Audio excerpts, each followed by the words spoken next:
Queridos irmãos, saudações a todos.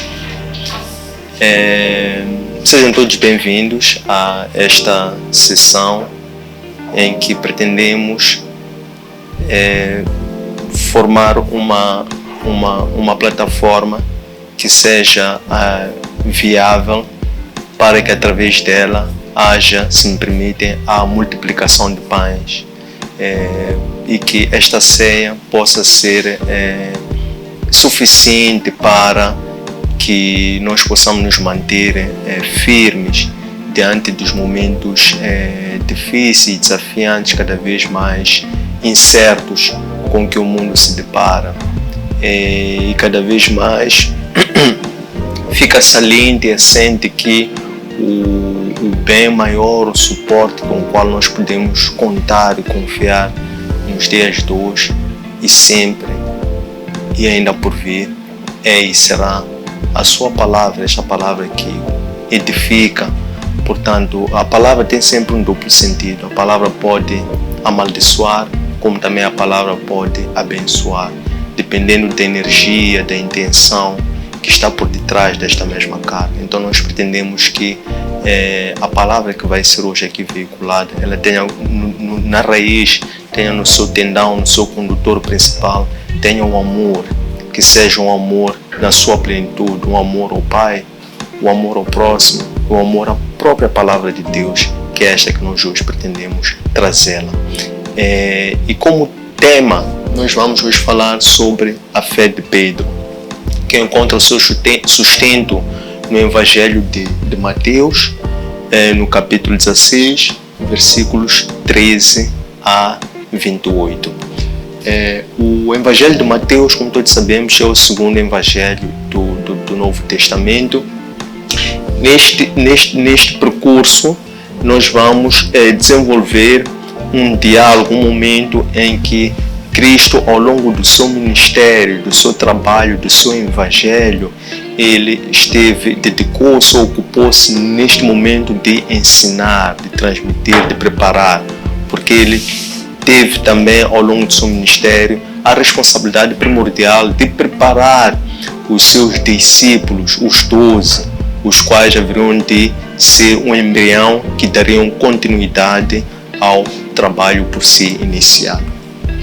Então, a certa altura, Cristo, quando chegou a esta região, ele convoca os seus discípulos 12 e pergunta-os a todos da seguinte forma. Ele fez duas perguntas, e estas perguntas nós consideramos são as perguntas que representam os fundamentos da fé, ou o ponto de partida da fé. A primeira foi: quem dizem que eu sou? Os homens. E os 12, conjuntamente, eles responderam que uns dizem que és o João o Batista, outros dizem que és o profeta Elias, outros ainda dizem que és o profeta Jeremias, outros ainda dizem que és um outro profeta. E ele lançou a segunda pergunta: e vós, quem dizem que eu sou? A esta pergunta, o Simão tomou a dianteira e respondeu que tu és o Messias, o Cristo, o Filho de Deus vivo. Desta resposta emerge a reação do Senhor voltada para o Simão no meio dos 12 discípulos. E ele diz-lhe assim: bem-aventurado tu sois, bem-aventurado feliz tu és, porque o que acabaste de responder não proveio do teu corpo, nem proveio do teu sangue, mas antes foi algo que foi anunciado pelo meu Pai que está nos céus. E também agora eu te digo que tu és Pedro. Pedro é uma palavra que em grego significa Petra, que é pedra, e com quanto o Senhor quis naquele momento atribuir a Pedro, no meio diante dos 12, duas principais responsabilidades ou dois principais comandos, ou, se preferirem, dois chamados. O primeiro, ele estava a atribuir ao Pedro uma autoridade e, por outro lado, também atribuiu a este um poder. Então, vamos desenvolver um pouco um e outro. Em que consiste o poder que o Senhor conferiu a Pedro e em que consistiu a autoridade que ele também outorgou a este. Em termos de autoridade, ao ele dizer que tu és Pedro, que tu és a pedra que é a rocha, que no Antigo Testamento a rocha era o próprio Deus, tal como nós víamos em várias passagens, quer dizer, o livro de Deuteronômios, o livro de 1 Samuel e vários outros profetas que designavam, atribuíam, chamavam o Senhor da rocha. Então, naquele momento, em termos de autoridade que o Senhor estava a atribuir a Pedro, era que ele seria a rocha da fundação da igreja. Portanto, ele dizia: tu és o Pedro e, como tal, irás fundar a igreja no futuro ainda por vir. Em que consistiria essa igreja? Esta igreja seria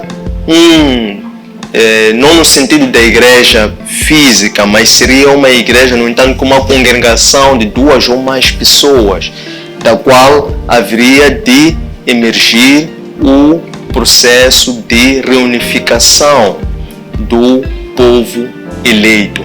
Antes, o povo eleito no Antigo Testamento fora o povo de Israel, mas agora o novo povo eleito, que é o novo povo de Deus, passariam a ser os membros desta igreja, que já não haveriam de ser exclusivos os judeus.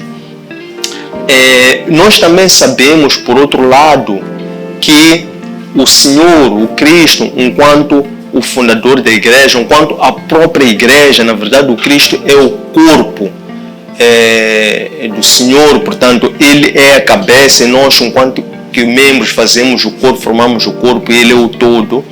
Ele é a pedra angular e o Pedro era a pedra que iria fundar a igreja, e nós, os membros, somos a pedra viva.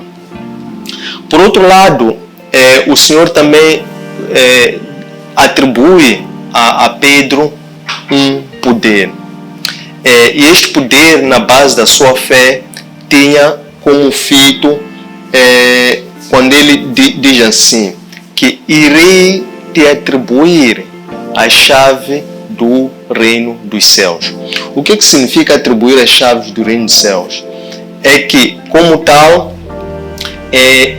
o mestre já havia esclarecido aos seus discípulos, que havia-lhes explicado os mistérios do reino de Deus, para que eles pudessem compreender, caracterizar, explicar ou transmitir aos outros o mistério do reino de Deus. Mas neste momento ele estava a atribuir em específico a Pedro, no grupo dos 12, a chave como o poder para que ele pudesse abrir e fechar o reino de Deus. O que vai ser o abrir e o fechar o reino de Deus? É que, como tal, ele acrescentou dizendo que tudo que tu ligares na terra será ligado nos céus, e aquilo que desligares na terra também será desligado nos céus. O que quer com isso dizer, ligar, desligar?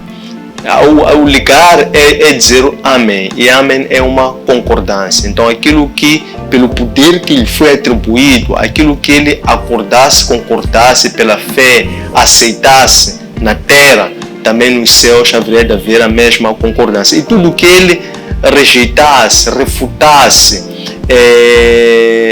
discordasse, ou ainda mais, tudo aquilo que ele rejeitasse por ver que era contra os princípios de edificação da própria igreja assente no reino de Deus, então também haveria de ser discordado no reino dos céus. Um pouco mais à frente,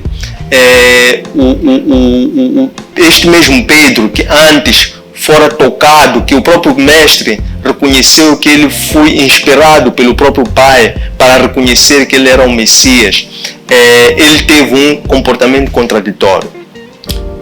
Um pouco antes disso, depois o mestre pediu aos 12 que não dissessem aos outros que ele era o Messias. Então, a partir dali, inicia este episódio que eu acabo de dizer nos seguintes termos.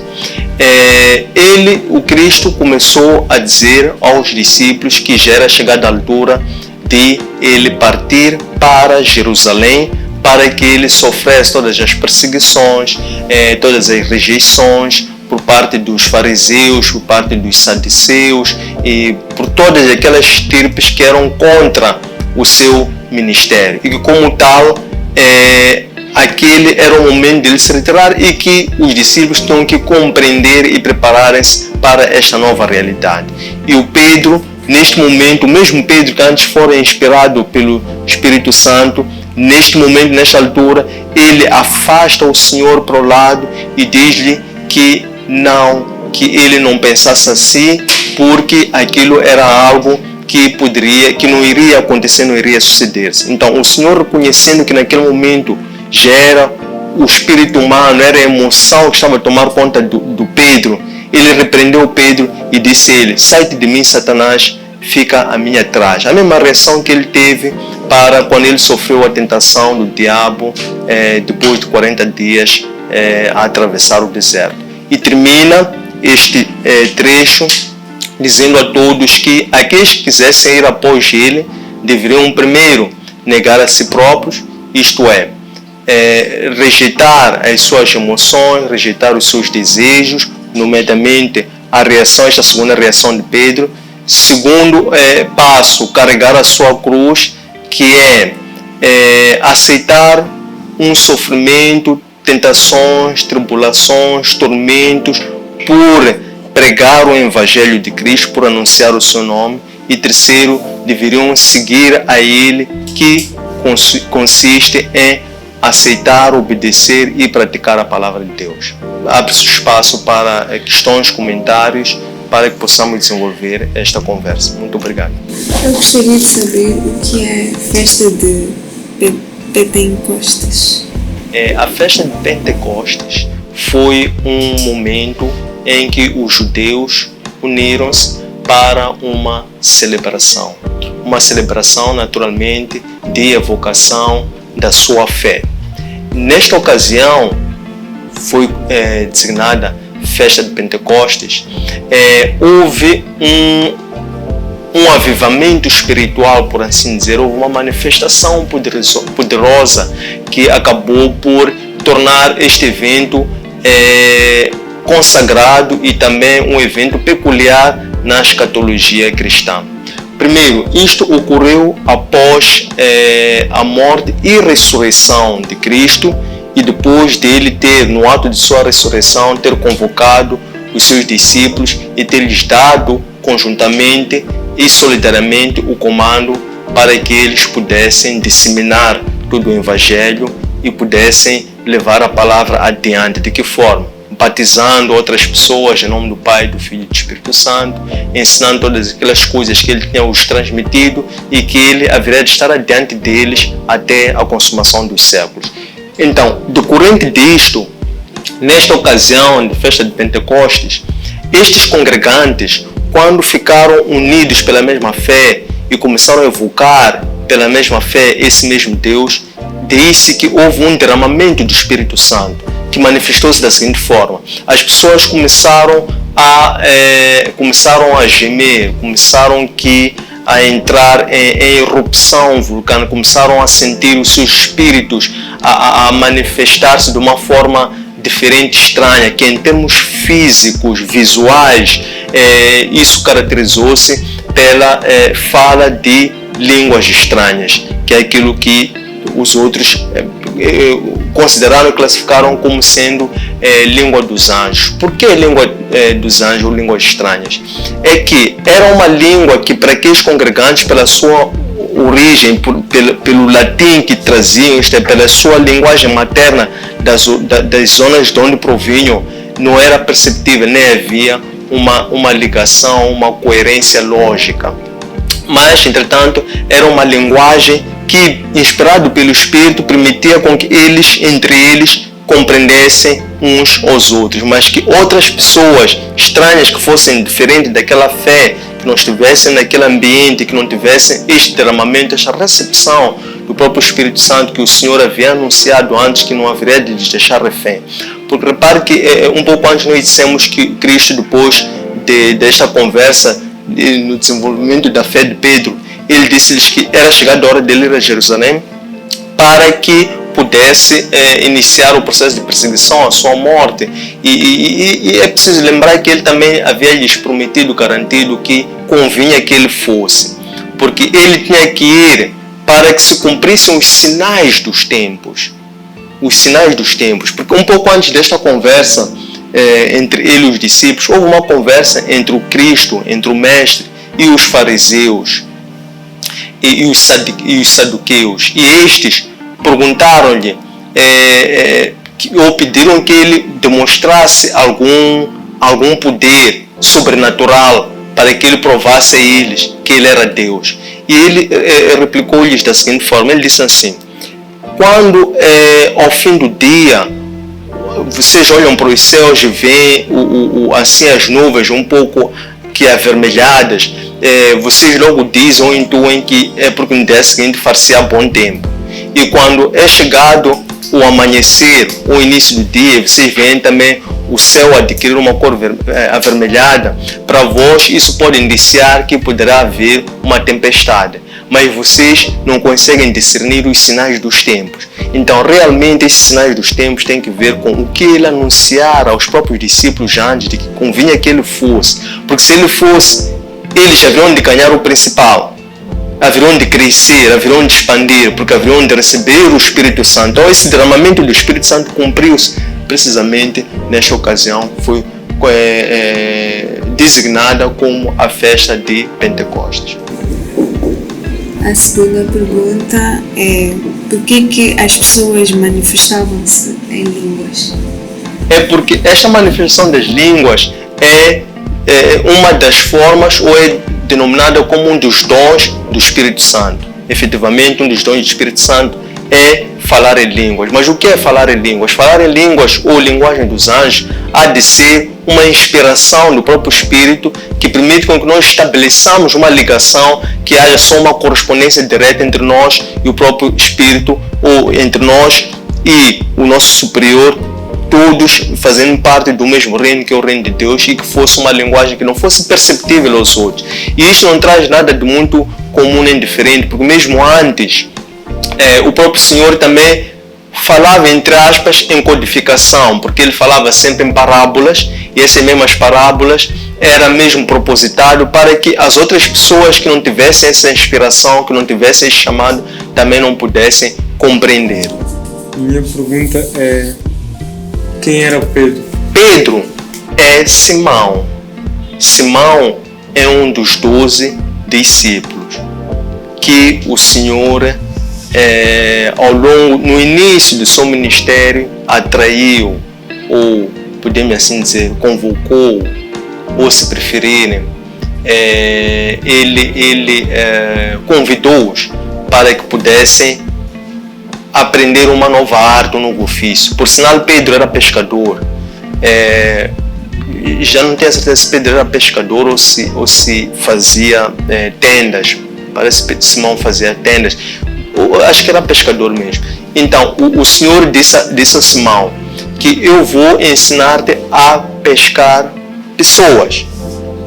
Ele, sendo pescador, pescava peixe. Então, ele vou ensinar-vos a pescar pessoas. Então, Simão era um dos 12 discípulos que foi convidado voluntariamente por Cristo para que fosse um seu discípulo, isto é, o Senhor queria fazer do Simão alguém que pudesse dar continuidade ao seu ministério. Então, queria prepará-lo através do discipulado.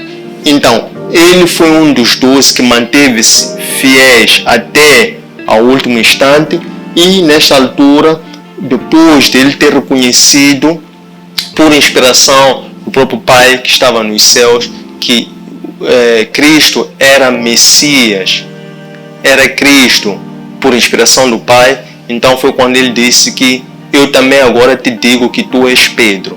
Que Pedro, conforme vimos, significa pedra, pedra que significa a parte estrutural, física de edificação de uma igreja, no sentido físico da palavra. O que o Pedro fez ou fazia para que sofresse a pregação?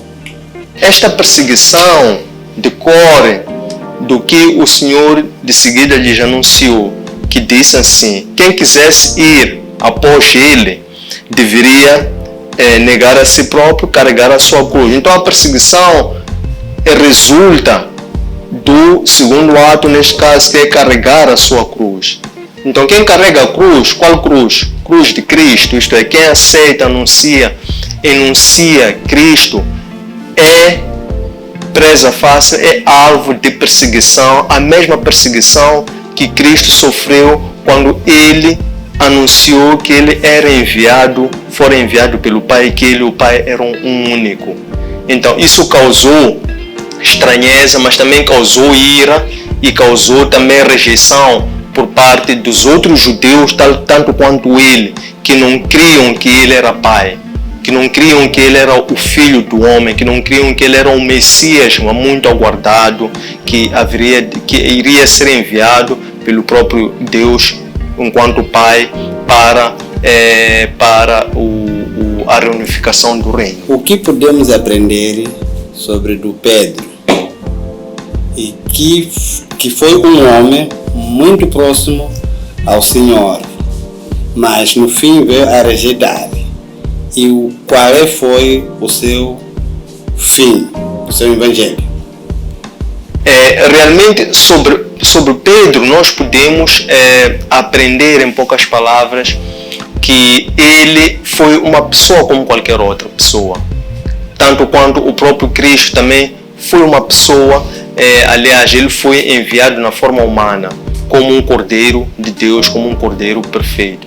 Então, ao longo do seu processo de transformação, em algum momento o próprio Cristo também teve algumas manifestações humanas, e em outros momentos teve manifestações divinais inspiradas pelo próprio Espírito, que ele e o Pai eram um único, ele não fazia nada sem consultar o Pai, ele estava sempre, constantemente em espírito de oração. Um pouco antes deste debate, desta conversa, só para complementar aqui esta componente, um dos fundamentos do ministério de Cristo, e que ele insistia muito nos seus discípulos, era a primordialidade de estar em constante oração e intercessão. Isso porque um pouco antes, quando eles estavam no Monte das Olivais, o Senhor isolou-se para ir orar, e os seus discípulos, depois quando ele voltou, encontrou os discípulos a dormir. No outro momento, quando eles iam para a pesca, após ele ter morrido, eles não conseguiam fazer a pesca. E depois o Senhor apareceu e instruiu-lhes que não, atirem a rede para o vosso lado direito. E depois houve aquela superabundante pesca.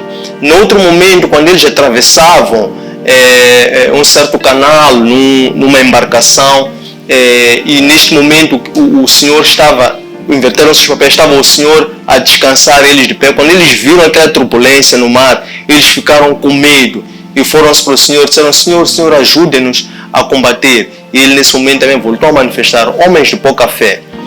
Voltando para a questão, quem era Pedro? Pedro era uma pessoa normal, mas que acima de tudo tinha fé. E foi essa fé que manifestou-se de forma diferenciada em diferentes momentos, em diferentes estágios. Quando ele rejeitou a Cristo, ele naquele momento manifestou o seu lado humano. Quando ele, após ter afirmado que o Mestre era Cristo, era Messias, e após o Senhor estar a informá-los que era chegada a hora dele ir a Jerusalém para se entregar, para morrer e depois ressuscitar, e ele disse, afastou, puxou-lhe para lá e disse que não, isso não vai acontecer. Também naquele momento Pedro manifestou a sua condição humana. O que é que nós podemos aprender de Pedro com isso? É que Pedro, como qualquer um de nós, como qualquer humano, como qualquer discípulo, enquanto pessoas que somos, temos que estar constantemente em espírito de oração para que possamos buscar a indicação, a direção e a sabedoria do alto, que esta pode sempre nos inspirar e nos ensinar em como dominar a nossa limitação, a nossa fraqueza humana, a nossa fraqueza da carne, para que possamos estar sempre em espírito e que possam assim se cumprir todos os desígnios do Senhor para o qual Ele nos chamou em cumprimento dos sinais dos tempos. Ao longo da nossa meditação de hoje, fomos abordando palavras ou quer dizer, ouvimos a fundação da igreja na explanação do nosso cônjuge. Eu queria perceber o que é a igreja neste contexto do Evangelho de Pedro. A igreja, ela vai adquirir uma outra dimensão. Em nenhum momento ao longo da palavra, texto bíblico, da palavra de Deus, fala-se de igreja a não ser em dois momentos. No livro de Mateus e no livro de Atos. Por que é que no livro de Mateus fala-se de igreja? Neste sentido, no sentido do Pedro, que é agora formulado em forma desta questão. Antes nós sabíamos que o que prevalecia era o Antigo Testamento. E no Antigo Testamento, a condição para a salvação era a circuncisão e a lei. Ora, com a nova aliança, a condição para a salvação passou a ser a fé e o batismo. Isto enunciado pelo próprio Cristo, enquanto o Messias, o Salvador, há muito aguardado e como o intermediário da nova aliança. Isto é, um intercessor da nova aliança, quando ele disse, promulgou que ninguém vai ao Pai senão por mim. O que queremos com isso dizer? É que o próprio Cristo, ele é a pedra angular, que é a pedra que vai convergir toda aquela pressão da física, todas aquelas leis físicas e espirituais que vão suportar uma igreja, uma construção de uma igreja. Então ele é aquela pedra angular que, curiosamente, os próprios judeus rejeitaram, mas é a pedra pela qual, sem ela, não pode subsistir uma construção, não pode subsistir uma igreja no sentido físico, por assim dizer. Então, quando o Senhor diz que também eu digo, tu Simão, que tu és Pedro, ele estava a dizer, a atribuir esta autoridade a Pedro para que ele fosse a pedra após a morte do Senhor. Então ele conferiu essa autoridade ao próprio Pedro para que ele fosse a pedra, não a pedra angular, porque a pedra angular é o próprio Cristo, mas que ele fosse a pedra que haveria de, após a sua partida, iniciar com a fundação da edificação de uma nova igreja. Então, o que vai ser uma nova igreja? É que é esta transição da antiga para a nova aliança, em que na antiga aliança considerava só o povo escolhido, o povo de Israel, esse que era considerado o povo de Deus. Mas com Cristo, Cristo veio para eliminar essa divisão e unificar. É por isso que chama-se uma reunificação do povo de Deus, em que houve a construção de uma nova igreja, em que agora, como povo de Deus, já não era um chamado exclusivo para os judeus. Então, o Simão vem como a pedra que inicia a fundação da nova igreja, e essa igreja haveria de se completar com Simão, que obtém esta autoridade advinda do próprio Cristo, enquanto ele, sendo a igreja, sendo a cabeça da igreja, ele atribui esta autoridade a Simão para que ele possa unificar as pessoas e as pessoas possam por si consistir em pedras vivas. Por que as línguas faladas pelos homens, ou as línguas faladas, foram consideradas línguas dos anjos? Estas línguas foram consideradas línguas dos anjos porque era uma língua que não era característica da região daquelas pessoas, de onde aquelas pessoas provinham, e segundo, também era uma linguagem, um linguajar que não era perceptível nem compreendida pelas outras pessoas. Então às vezes as pessoas começaram a ver eles a falarem, começaram a acusar, a dizer que eles não estão endemoniados. O que se passa com aquelas pessoas? Não será que estão como que perdidas naquilo que estão a dizer? Isso são os mirones, são os transeuntes que estão a passar, estão a apreciar aquela manifestação, estão pasmos. Que linguagem é essa? Por um lado, aquelas pessoas da zona que vêm, aquela língua não corresponde. E segundo, aquilo que estão a falar não é perceptível, não é compreendido por nós. Então, o que é aquilo que aqui estão a falar? Então, é dali que se explicou, fundamentou que pelo derramamento do Espírito Santo em festa de Pentecostes, porque houve esta ordenação, houve efetivamente aquele derramamento do Espírito Santo que acabou por influenciar a todas aquelas pessoas que estavam ali congregadas, e elas começaram a falar em línguas, que vai significar uma comunicação direta, ascendental e transcendental entre estes Pentecostes e o reino dos céus, por via do Espírito Santo, para que as outras pessoas não pudessem compreender tanto quanto o Senhor falava em parábolas, para que outras pessoas também não pudessem compreender. Isto é, o reino dos céus é apenas anunciado aos seus. Então, tudo que é uma língua estranha, tudo que é uma língua dos anjos, há de ser algo que não é perceptível, por causa do mistério do próprio reino de Deus. E esse mistério do próprio reino de Deus é apenas desvendado ou anunciado aos escolhidos. Os escolhidos são tão somente aquelas pessoas que aceitam Cristo enquanto Senhor e Salvador e, para além de aceitarem a Ele, vivem, portanto, uma nova vida em respeito, obediência e prática da sua própria palavra. Há o derramamento do Espírito Santo na vida delas, naturalmente, como uma injeção de poder, e depois adquirem também esta autoridade, mais o poder do Espírito Santo, e elas tornam-se por si só novos discípulos e dão continuidade à edificação do reino de Deus em preparação ao regresso de Cristo. Qual é a mensagem, ou o que o Evangelho de Pedro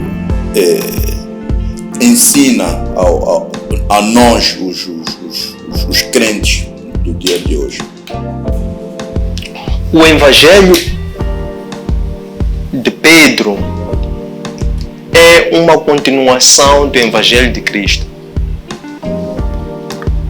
O que o Pedro teve foi um chamado. E este chamado que ele teve é o que nós chamamos, ele fez através de um ministério. Então Pedro teve um ministério, ele foi um ministro da palavra de Deus, conferida em forma de poder e autoridade pelo próprio Cristo, quando Pedro reconheceu que Cristo era o Messias, era o Salvador, e o Senhor, em resposta e reação a isso, disse: então tu já não és Simão, tu és o Pedro, já tu és a pedra. E ele, como sendo a pedra, no exercício deste poder e autoridade, ele iniciou um seu ministério que tem como suporte, sustento, o Evangelho de Cristo.